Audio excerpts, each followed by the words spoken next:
update ng bayan, maasahan anumang panahon.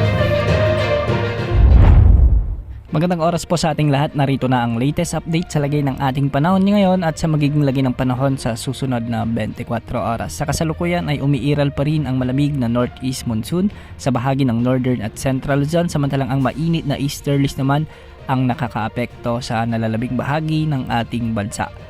Dahil nga sa umiiral na easterlies ay asahan ang maulap na kalangitan na may mga kasamang kalat-kalat na pagulan at thunderstorms sa may Dinagat Island, sa may Surigao del Norte, Surigao del Sur at Davao Oriental. Pinag-iingat natin ang ating mga kababayan dyan dahil posible ang banta ng mga biglang pagbaha at pagguho ng lupa, lalo na kung may mga katamtaman at minsan ay malalakas na pag-ulan. Dahil naman sa amihan o northeast monsoon ay magiging malamig ang panahon at magiging maulap ang mga kalangitan na may mga kasamang kalat-kalat na mahinang pag-ulan sa bahagi ng Batanes, Apayao, Cagayan, Isabela at Aurora.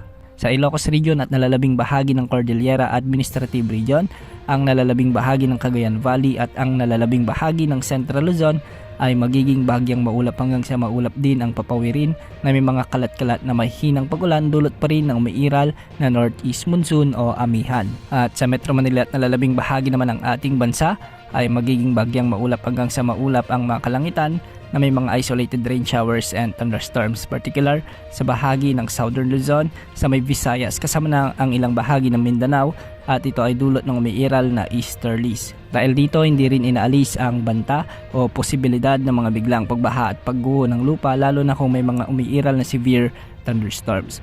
Para naman sa lagay ng mga pag-alon sa ating mga karagatan, sa may extreme northern Luzon ay may inaasahang malalakas na pag-alon at posibleng umabot sa 4 meters. Samantalang sa central Luzon at nalalabing baybayin ng northern Luzon ay posible ang mga pag-alon hanggang 3.1 meters. Sa nalalabing baybayin naman ng ating bansa ay posible pa rin ang mga pag-alon hanggang 2.1 meters.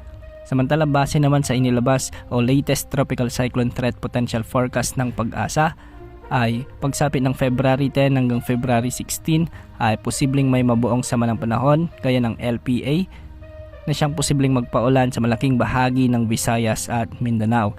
Hindi naman ito nakikita ngayong lalakas bilang bagyo, ngunit posibleng magdulot ito ng mga pag-ulan dahil tatawirin nito ang mga rehiyon ng Mindanao at Visayas.